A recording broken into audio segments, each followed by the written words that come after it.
कहानी की शुरुआत होती है अमेरिका के एक जाने माने कॉलेज MIT में। इस वक्त हम प्रोफेसर जेरल्ड को अपनी मैथ्स की क्लास पढ़ाते हुए देखते हैं। लेक्चर खत्म होने के बाद उन्होंने अपने स्टूडेंट्स को बताया कि मैं क्लास के बाहर बोर्ड पर मैथ्स का एक बहुत मुश्किल सवाल लिखने वाला हूँ और अगर तुम में से किसी ने भी इसे सॉल्व कर दिया तो कॉलेज में तुम्हारा नाम सुनहरे अक्षरों से लिखा जाएगा। उन्होंने अपने स्टूडेंट्स को मोटिवेट भी किया ये कहकर कि पहले भी मेरे कुछ स्टूडेंट्स इस क्वेश्चन को सॉल्व कर चुके हैं और आज के दिन वो बिल्कुल टॉप पे हैं अपनी फील्ड में। ये सवाल बहुत मुश्किल है, ये देखते हुए प्रोफेसर जेरल्ड ने उन्हें सेमेस्टर के आखिर तक का वक्त दिया ताकि वो आराम से समय लेकर इसे सॉल्व कर सकें। लेक्चर खत्म हुआ और फिर हमने विल हंटिंग नाम के एक आदमी को देखा जो वहाँ पर साफ सफाई का काम करता था। उसने वो मैथ्स प्रॉब्लम देखी जो प्रोफेसर ने लिखी थी। विल बाद में अपने घर गया और बाथरूम के शीशे पर इक्वेशन सॉल्व करने लगा। अगले दिन जब वो वहाँ बिल्कुल अकेला था उसने चौक उठाया और प्रॉब्लम का आंसर लिख दिया।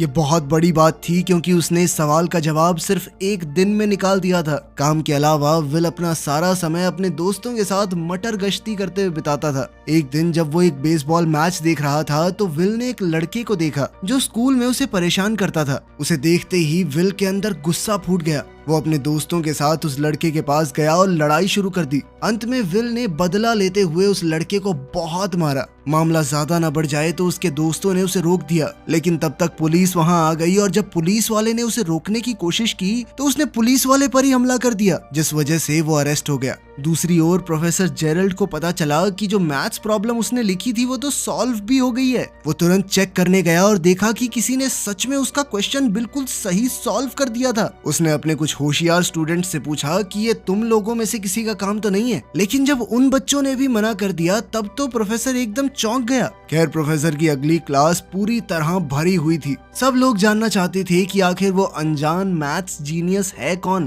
प्रोफेसर ने कहा कि जिसने भी ये सॉल्व किया है वो आगे आए, मैं उसे उसका प्राइज देना चाहता हूँ। लेकिन पूरी क्लास एक दूसरे को देखने लगी, कोई भी आगे नहीं बढ़ा। जब कोई भी सामने नहीं आया तो प्रोफेसर ने अपने स्टूडेंट से कहा कि मैं एक और मैथ्स प्रॉब्लम लिख रहा हूँ जिसे सॉल्व करने में मुझे खुद 2 साल लगे थे। अब तुम में से जो भी वो मैथ्स जीनियस है इसे तो एक दिन में सॉल्व नहीं कर पाएगा। वहीं दूसरी ओर विल अभी जेल से बाहर आया ही था। उसने अपना साफ सफाई का काम किया और तुरंत प्रॉब्लम सॉल्व करने लग गया। उसी वक्त जेरल्ड अपने ऑफिस से बाहर आया और उसने विल को बोर्ड पर लिखते हुए देख लिया। उसने विल को रोकने की कोशिश की, सोचा कि वो बोर्ड पे ऐसे ही कुछ लिख रहा होगा। प्रोफेसर को अपनी तरफ आते हुए देखकर विल वहां से भाग गया। बाद में जब प्रोफेसर वापस आया तो उसने देखा कि विल ने तो एक्चुअली उसकी प्रॉब्लम सॉल्व कर दी है, जिसे सॉल्व करने में उसे खुद 2 साल लगे थे, वो इस लड़के ने कुछ ही देर में सॉल्व कर दी। अब उसे पता चल गया था कि वो सीक्रेट मैथ्स जीनियस कौन है। काम के बाद विल अपने दोस्तों से मिला और वापस बार में गया थोड़ी ड्रिंक्स लेने के लिए। वहाँ कुछ खूबसूरत लड़कियों को देखकर विल का दोस्त चकी उनके पास गया और फ्लर्ट करने लगा। लड़कियों को इम्प्रेस करने के लिए चकी ने ऐसे ही झूठ बोल दिया कि हाँ मैं भी यही MIT में पढ़ता हूँ, जीनियस हूँ मैं। तभी एक आदमी बीच में बोला और पूछने लगा कौन सी क्लास में पढ़ता है बे तू, जिसके जवाब में चकी ने कहा हिस्ट्री। वो लड़का समझ गया था कि ये झूठ बोल रहा है। उसने चकी की बेइज्जती करनी शुरू कर दी और जानबूझकर उससे हिस्ट्री के टॉपिक्स पर सवाल करने लगा। बेचारे चकी को आता जाता तो कुछ था नहीं, तो वो एकदम चुप रहा। तभी विल अपने दोस्त के लिए आगे बढ़ा और उस आदमी से डिबेट करनी शुरू कर दी। विल एक बार जो पढ़ लेता था कभी भूलता ही नहीं था। उसके फैक्ट्स और जबान इतनी साफ थी कि उसने उस लड़के को एकदम चुप करवा दिया। साथ ही विल ने उस लड़के की बेइज्जती की कि तूने उस किताब से पढ़ा है ना, बिल्कुल रटी रटाई बातें करता है तू। विल ने उसका मजाक उड़ाते हुए कहा कि इतने हजारों डॉलर खर्च कर रहा है तू, फिर भी जब रटी रटाई बातें बोलनी है तो ये तो मैंने पब्लिक लाइब्रेरी में पढ़ी है। इस सब के बाद वो आदमी तिल मिलाकर वहां से चला गया। बाद में उन लड़कियों में से एक जिसका नाम स्काइलर है विल के पास आई और उसे अपना फोन नंबर दे दिया। विल की होशियारी देखकर स्काइलर को वो थोड़ा पसंद आ गया था और स्काइलर ने कहा कि करना किसी दिन फोन मुझे जब तुम्हारे पास टाइम हो। विल ने बाद में वो नंबर उस लड़के को भी दिखाया जो ज्यादा स्मार्ट बनने की कोशिश कर रहा था। इस बीच प्रोफेसर जेरल्ड उस सफाई करने वाले को ढूंढ रहे थे जिसने उनकी वो मुश्किल प्रॉब्लम इतनी आसानी से सॉल्व कर दी। थोड़ी पूछताछ के बाद उन्हें विल का कॉन्टैक्ट नंबर मिल गया, जिसके बाद वो सीधा विल की कोर्ट हियरिंग में पहुंच गया। उसके ऊपर एक पुलिस ऑफिसर पर हमला करने का केस लगा था। विल ने अपने आप को कोर्ट में बचाने की बहुत कोशिश की, लेकिन जज ने कहा कि तुम्हारे ऊपर पहले से चोरी और मारपीट के आरोप लगे हुए हैं। जज ने कहा कि अब मैं पुलिस से भी हाथापाई को नजरअंदाज नहीं कर सकता और आखिरकार जज ने उसे जेल में डाल दिया। और अगर वो बेल लेना चाहता है तो $50,000 देने होंगे, यानी लगभग 44 लाख रुपए। इसी के साथ विल को जेल भेजा गया, लेकिन वहाँ उसकी मुलाकात प्रोफेसर जेरल्ड से हुई, जिसके पास उसके लिए एक डील थी। उसने विल से कहा कि मैंने जज से बात कर ली है और मैं तुम्हें छुड़वाने के लिए तैयार हूँ, लेकिन तुम्हें मेरी 2 शर्तें माननी होंगी। पहली शर्त ये थी कि विल प्रोफेसर जेरल्ड के साथ मैथ्स की क्लास लगाएगा, और दूसरी शर्त ये थी कि उसे काउंसलिंग लेनी पड़ेगी। विल इस बात पर हंसने लगा, लेकिन वो जेल में भी नहीं रहना चाहता था। उसके पास कोई ऑप्शन था नहीं, इसीलिए उसने सारी शर्तें मान ली। जल्द ही उसने अपनी मैथ्स की क्लास प्रोफेसर जेरल्ड के साथ शुरू कर दी, जो विल के तेज दिमाग को देखकर एकदम हैरान रह गए। अब दूसरी शर्त के हिसाब से उसे एक थेरेपिस्ट से काउंसलिंग लेनी होगी, लेकिन चाहे वो कितने भी थेरेपिस्ट के पास क्यों न चला जाए, विल खुद को उनके सामने खोलता नहीं था। ऊपर से उनका मजाक अलग से उड़ाने लगता। वो एक दिन पहले उन थेरेपिस्ट्स की लिखी हुई किताबें पढ़ लेता और अगले दिन जम के उनकी बेइज्जती करता। आखिरी ऑप्शन के तौर पर प्रोफेसर जेरल्ड ने अपने पुराने दोस्त शॉन मैगवायर से मदद मांगी, जो अब साइकोलॉजी पढ़ाता था। शॉन ने शुरुआत में तो कहा कि मेरे पास फालतू टाइम नहीं है इस सब के लिए, लेकिन जब जेरल्ड ने उसे समझाने की कोशिश की कि वो लड़का बहुत स्पेशल है, अगर सही रास्ते पर नहीं आया ना तो अपनी जिंदगी बर्बाद कर बैठेगा। ये सब सुनने के बाद शॉन आखिरकार मान गया और विल से मिला। जैसा कि उसने अपने पुराने थेरेपिस्ट के साथ किया था, विल ने शॉन की किताब भी पढ़ ली थी और अब वो उनके हिसाब से ही उसका मजाक उड़ाने लगा। लेकिन शॉन ने पेशेंस रखते हुए विल के साथ एकदम नॉर्मल बातचीत की, बिना उसकी जिंदगी के बारे में कुछ भी पूछे। तभी विल की नजर एक पेंटिंग के ऊपर पड़ी जो शॉन ने खुद से पेंट की थी। उस पेंटिंग और कुछ आर्ट बुक्स को देखकर विल शॉन की जिंदगी के बारे में कुछ भी अंट शंट बोलने लगा। शॉन ने फिर भी विल की बातों पर ज्यादा ध्यान नहीं दिया, लेकिन फिर विल शॉन की पत्नी को भी अपनी बातचीत के टॉपिक में ले आया। उसकी पत्नी का जिक्र होते ही शॉन थोड़ा गुस्सा हो गया। विल को समझ आ गया कि शॉन की कमजोरी उसकी पत्नी है, तो वो बार बार उसका जिक्र करने लगा। उसने पूछा कि सर आपकी पत्नी यहाँ क्यों नहीं है? क्या वो धोखा देके किसी और के साथ भाग गई क्या? ये सुनते ही शॉन पूरी तरह से अपना आपा खो बैठा और विल को गले से पकड़ लिया। उसने विल को चेतावनी दी कि कभी भी मेरी पत्नी की बेइज्जती मत करना। तभी विल ने शॉन से कहा कि सर टाइम खत्म हो गया है। शॉन ने उसे छोड़ दिया और विल बाहर चला गया, ये सोचकर कि उसने फिर से एक थेरेपिस्ट को तोड़ दिया है। शॉन का मूड देखकर प्रोफेसर जेरल्ड को लगा कि वो और सेशंस करने के लिए नहीं मानेगा, लेकिन शॉन ने तो कहा कि हाँ मैं करूंगा इसकी काउंसलिंग, अगले हफ्ते से लगातार लेके आओ इसको मेरे पास। काउंसलिंग के बाद विल स्काइलर के साथ डेट पर गया। डेट पर विल को पता चला कि स्काइलर एक बहुत ही अमीर परिवार से है और इस वक्त हार्वर्ड में पढ़ रही है। उन दोनों ने ही एक दूसरे के साथ बहुत अच्छे से समय बिताया। अपनी खूबसूरत पहली डेट के आखिर में उन्होंने एक दूसरे को चूम लिया। विल जब अगले हफ्ते शॉन से मिलने आया तो शॉन ने कहा कि चलो बाहर चल के बातचीत करते हैं। शॉन विल को एक पार्क में ले गया और उससे बात करने लगा। उसने विल से कहा कि तुमने जो कुछ भी बोला मैंने उस बारे में बहुत सोचा। आखिर में मुझे यही समझ में आया कि तुम दिमाग से एक छोटे बच्चे हो जो ये जानता ही नहीं है कि वो क्या बोल रहा है, बदतमीज हो थोड़े से। शॉन ने विल से कहा कि मैं समझता हूँ तुम बोलना नहीं चाहते, शायद कोई डर है तुम्हारे अंदर, लेकिन बेटा एक बात याद रखना, कभी तो तुम्हें बोलना ही पड़ेगा वरना जिंदगी की सारी अच्छी चीजें खो बैठोगे। अगले दिन विल अपने दोस्त चकी के साथ एक कंस्ट्रक्शन साइट पर मजदूरी करने गया। उसने स्काइलर को फोन किया, लेकिन वो बात करने से डर रहा था। शॉन के साथ अपने तीसरे थेरेपी सेशन में विल ने एक शब्द भी नहीं कहा और शॉन ने भी नहीं। दोनों पूरा 1 घंटा चुप रहे। चौथा सेशन भी इसी तरह से शुरू हुआ, जहाँ किसी ने कुछ नहीं बोला, लेकिन फिर बोर होकर विल ने शॉन को एक जोक सुनाया। इसे एक हिंट मानकर कि विल शायद अब बातचीत करना चाहता है। शॉन ने उससे पूछा कि क्या तुम्हारी कोई गर्लफ्रेंड है? इसके जवाब में विल ने उसे स्काइलर के बारे में बताया कि कैसे उनकी पहली डेट बहुत ही बढ़िया गई, लेकिन अब मुझसे बात नहीं हो पा रही। शॉन ने पूछा कि ऐसा क्यों? तो विल ने जवाब दिया कि मुझे लगता है स्काइलर मेरे लिए बहुत ज्यादा अच्छी है और अगर मैं उससे मिलता रहा तो सब कुछ खराब हो जाएगा। कभी ना कभी तो वो समझ ही जाएगी कि मैं उसके लायक नहीं हूँ। शॉन ने उसे समझाया कि कोई भी किसी से बेहतर नहीं होता, हर किसी में कुछ चीजें अच्छी कुछ खराब होती हैं, लेकिन जरूरी बात बस ये है कि वो इंसान आपके लिए सही है या नहीं। इस बारे में और समझाते हुए शॉन ने अपनी पत्नी के बारे में बताया। उसने कहा कि वो बहुत अच्छी इंसान थी, बहुत प्यार करता था मैं उससे, लेकिन नींद में कभी कभी पात देती थी। उसकी इस बात से पूरे कमरे का माहौल बदल गया। विल और शॉन दोनों ने खुलकर हंसना शुरू कर दिया। इसी पल वो दोनों एक दूसरे के थोड़े करीब आ गए और विल को अब शॉन के आसपास थोड़ा कंफर्टेबल महसूस होने लगा। सेशन खत्म हुआ और शॉन ने सलाह दी कि जाकर बात करो उस लड़की से। विल शॉन की बातों में इतना खो गया कि उसे याद दिलाना पड़ा कि आज का सेशन खत्म हो गया है, चलो जाओ यहाँ से।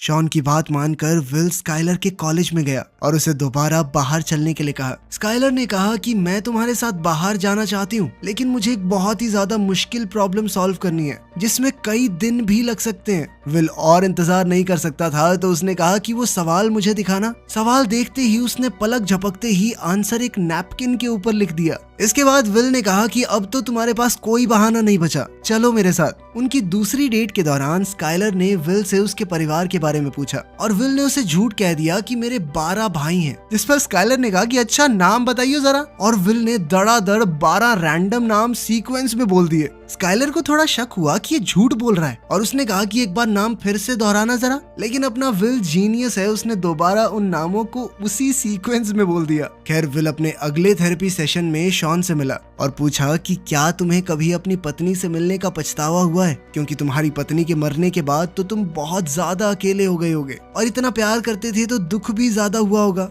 इस सवाल के जवाब में शॉन ने उसे बताया कि कैसे वो अपनी पत्नी से मिला था। जब मैंने उसे पहली बार देखा तो वो अपने दोस्तों के साथ एक बेसबॉल गेम की टिकट लेने के लिए लाइन में इंतजार कर रही थी। वो एक बहुत ही क्लासिक मैच था। तो विल ने कहा कि तुमने वो गेम लाइव देखी थी, कितने लकी हो यार तुम। इस पर शॉन ने बताया कि गेम तो मैंने बाद में टीवी पर ही देखी थी, मैंने अपने दोस्तों को छोड़ दिया था उस लड़की के साथ डेट पर जाने के लिए, वही लड़की जो बाद में उसकी पत्नी बनेगी। विल को बिल्कुल भी यकीन नहीं हो रहा था कि शॉन ने इतनी जबरदस्त गेम एक लड़की के साथ थोड़ा सा टाइम बिताने के लिए छोड़ दी। इस पर शॉन ने कहा कि मुझे कभी कोई पछतावा नहीं हुआ उससे मिलने का, चाहे वो मेरी जिंदगी में सिर्फ कुछ सालों के लिए ही थी, लेकिन वो साल सबसे खूबसूरत थे। खैर बाद में स्काइलर ने विल से कहा कि तुम मुझे अपने दोस्तों और परिवार वालों से क्यों नहीं मिलवाते। विल ने अभी भी उससे अपनी जिंदगी के बारे में झूठ बोल रखा था, लेकिन वो उसे अपने दोस्तों से मिलवाने के लिए तैयार हो गया। स्काइलर, विल और उसके दोस्त एक बार में मिले और स्काइलर को उसके दोस्त काफी पसंद आए। उन सभी ने एक दूसरे के साथ बहुत अच्छे से समय बिताया। तभी प्रोफेसर जेरल्ड शॉन से विल की प्रोग्रेस के बारे में पूछने आया। शॉन ने कहा कि विल धीरे धीरे खुलना शुरू हो गया है, लेकिन अभी थोड़ा और वक्त लगेगा उसे पूरा कंफर्टेबल करने में। प्रोफेसर जेरल्ड ने बताया कि मैं विल के लिए एकदम टॉप की नौकरी ढूंढ रहा हूँ। इंटरव्यू तो वो बहुत प्यार से क्रैक कर लेगा, बस उसकी ये दिमागी प्रॉब्लम ठीक हो जाए, फिर उसे मैथ्स की फील्ड में अपना नाम बनाने से कोई नहीं रोक पाएगा। शॉन ने कहा कि तुम उसके बाप हो क्या जो उसके लिए जिंदगी के फैसले ले रहे हो? जो भी वो लड़का करना चाहता है उसे करने दो, वो जीनियस है, इसका मतलब ये थोड़ी कि बस यही करना पड़ेगा, जबरदस्ती है। लेकिन प्रोफेसर जेरल्ड ने कहा कि वो कुछ और नहीं कर सकता, मैं विल का टैलेंट वेस्ट नहीं होने दूंगा। लेकिन विल को इस तरह की नौकरी में कोई दिलचस्पी नहीं थी, इसीलिए उसने अपने दोस्त चकी को इंटरव्यू में अपनी जगह भेज दिया। एक रात अपनी जिंदगी के बारे में बात करते हुए स्काइलर ने विल से कहा कि तुम मेरे साथ कैलिफोर्निया चलोगे। स्काइलर की बात सुनकर विल घबराने लगा और बोला कि वो उसके साथ नहीं चल सकता, मेरी सारी जिंदगी यहीं पर है। स्काइलर ने उससे पूछा कि तुम मुझसे प्यार करते हो मैं जानती हूँ, तो पूरी तरह मेरे साथ आने में इतना डरते क्यों हो और मुझे कभी कुछ सच भी नहीं बताते। उसने ये भी बताया कि मुझे पता है तुमने झूठ बोला था, तुम्हारे 12 भाई हैं। ये झूठ सामने आने पर विल अपना आपा खो बैठा। उसने कहा क्या जानना चाहती हो तुम मेरे बारे में? अनाथ हूँ मैं, माँ बाप का अता पता है नहीं। अपनी ज्यादातर जिंदगी एक परिवार से दूसरे में फुदकते हुए बिताई है मैंने। बचपन में जिस परिवार के साथ मुझे रखा गया वो मारता था, मुझे कुत्ते की तरह मारता था। स्काइलर रोने लगी और विल से कहा कि कोई बात नहीं, मैं तुम्हारे साथ हूँ ना, मैं तुम्हारे साथ रहूंगी चाहे कुछ भी हो जाए। लेकिन विल ने उसे दूर कर दिया और कहा कि मुझे किसी की मदद नहीं चाहिए। विल को कहीं ना कहीं डर था कि अगर उसने किसी को पास आने दिया और फिर वो इंसान उसे छोड़कर चला गया तो वो सह नहीं पाएगा। स्काइलर ने रोते हुए कहा कि मैं तुमसे बहुत प्यार करती हूँ, कभी तुम्हें छोड़कर नहीं जाऊंगी। लेकिन विल ने झूठ कह दिया कि मैं तुमसे प्यार नहीं करता और वहां से चला गया, स्काइलर को अपने कमरे में अकेला रोते हुए छोड़कर। प्रोफेसर जेरल्ड के बहुत कहने पर विल ने आखिरकार नौकरी के लिए हाँ कह दिया। विल इंटरव्यू देने गया तो, लेकिन नौकरी लेने की कोशिश नहीं की। थेरेपी सेशन में शॉन ने उससे पूछा कि वो अपनी जिंदगी में सबसे ज्यादा किस पर भरोसा करता है। विल ने जवाब दिया, मेरे दोस्त चकी के ऊपर। शॉन ने कहा, हाँ मैं मानता हूँ, तुम्हारा भाई जैसा दोस्त है, जान भी दे देगा तुम्हारे लिए, लेकिन दोस्तों के साथ जिंदगी तो नहीं बिताई जा सकती ना। फिर शॉन ने उससे पूछा, तो अपनी रोजी रोटी कैसे कमाओगे? इस पर विल ने कहा कि दिहाड़ी पीटूंगा, कंस्ट्रक्शन का काम बहुत अच्छे से आता है मुझे, सारी जिंदगी कर लूंगा, कमा लूंगा, खा लूंगा। इस पर शॉन ने विल से कहा कि तुमने सारी उम्र मजदूरी की है तो वो तुम्हारा कंफर्ट जोन बन चुका है, उससे बाहर निकलने से डर रहे हो तुम, और यही डर तुम्हें एक बेहतरीन जिंदगी जीने से रोके रोकेगा। शॉन ने उसे ये नहीं कहा कि जेरल्ड जो तुम्हें नौकरी लेने को कह रहा है वो कर लो, बल्कि उसने विल से पूछा कि तुम अपनी जिंदगी में क्या करना चाहते हो। इस पर विल ने मजाक में कहा कि मैं तो भेड़ बकरियां चराना चाहता हूँ। ये जानकर कि विल सीरियस नहीं है, शॉन ने उसे अपने ऑफिस से निकलने को कहा।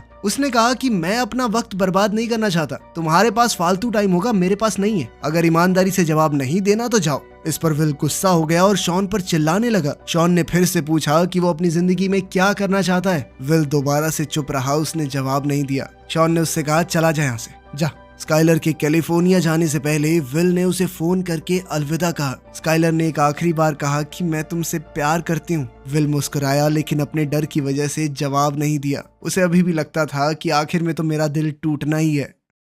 अगले दिन चकी से बात करते हुए विल ने कहा कि मैं कोई नौकरी वोकरी नहीं लेने वाला, और अब तो स्काइलर भी चली गई। दोनों भाई यहीं पे कंस्ट्रक्शन का काम करेंगे, अड़ोस पड़ोस में रहेंगे आराम से। ये सुनकर चकी ने अपने दिल की बात कही। उसने विल से कहा कि देख 10 साल बाद मैं तो यहीं मिलूंगा, लेकिन अगर तू 10 साल बाद यहाँ मिला ना तो मुझे बहुत दुख होगा। चकी ने कहा कि मेरा एक ही सपना है, सुबह जब मैं तुझे लेने तेरे घर जाता हूँ ना, मेरे दिल से हर रोज आवाज आती है कि काश आज ये साला यहाँ ना मिले, कुछ अच्छा कर रहा हो जिंदगी के साथ। दूसरी ओर प्रोफेसर जेरल्ड शॉन से लड़ रहा था कि आखिर वो विल को काम लेने के लिए मना क्यों नहीं पा रहा। शॉन ने कहा कि हमें विल को मजबूर नहीं करना कि अपनी जिंदगी के इतने बड़े बड़े फैसले ले, अभी उसे खुद ही नहीं पता वो क्या करना चाहता है। उसने समझाया कि विल को छोड़ दिए जाने का डर है, इसीलिए वो लोगों को अपने पास नहीं आने देता। जेरल्ड उसकी बात से सहमत नहीं था। उसने शॉन से सीधा कहा कि विल को अपनी जिंदगी बर्बाद करने मत दे। क्या अपनी तरह फेलियर बनाना चाहता है क्या उसे? इस पर शॉन ने जवाब दिया कि मैं कोई फेलियर नहीं हूँ,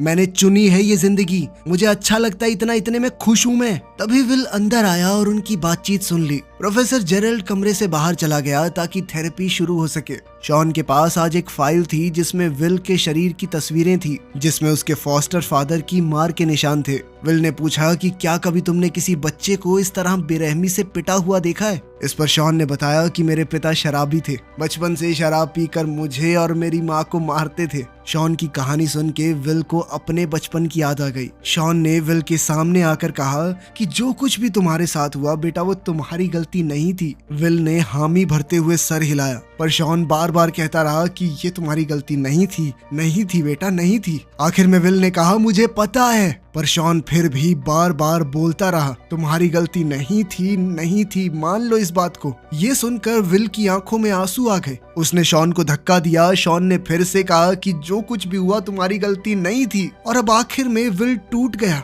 उसने शॉन को गले लगा लिया और जोर जोर से रोने लगा। अब वो अपना बीता हुआ दर्द छोड़कर आगे बढ़ने के लिए तैयार था। उसने शॉन से कहा कि वो उन्हीं नौकरियों में से एक लेगा जो प्रोफेसर जेरल्ड ने उसके लिए तैयार की हैं। इसके साथ उसका आखिरी थेरेपी सेशन खत्म हुआ। विल ने शॉन से पूछा कि अगर बाद में कभी बातचीत करने का मन करे तो आ सकता हूँ, जिस पर शॉन ने कहा कि तुम्हारे लिए हमेशा दरवाजे खुले हैं। जिसके बाद विल ने शॉन को गले लगाकर अलविदा कहा। उसके 21वें जन्मदिन पर उसके दोस्तों ने मिलकर उसे एक गाड़ी दी थी। गाड़ी नई तो नहीं थी, पर विल बहुत खुश था इस गिफ्ट से, क्योंकि ये उसके सबसे अच्छे दोस्तों की तरफ से था। उधर प्रोफेसर जेरल्ड शॉन के पास गया और उसे फेलियर बुलाने के लिए माफी मांगी। वो दोनों बिछड़े दोस्त फिर से मिल गए और शॉन ने बताया कि वो वर्ल्ड टूर पर जा रहा है। इतने भी कम पैसे नहीं कमाता मैं, समझा। जब शॉन अपना सामान पैक कर रहा था, विल उसके घर के बाहर कार लेकर आया और उसे ट्रिप के लिए रेडी होते हुए देखा। विल घर के दरवाजे तक गया और शॉन के मेल बॉक्स में एक लेटर छोड़ दिया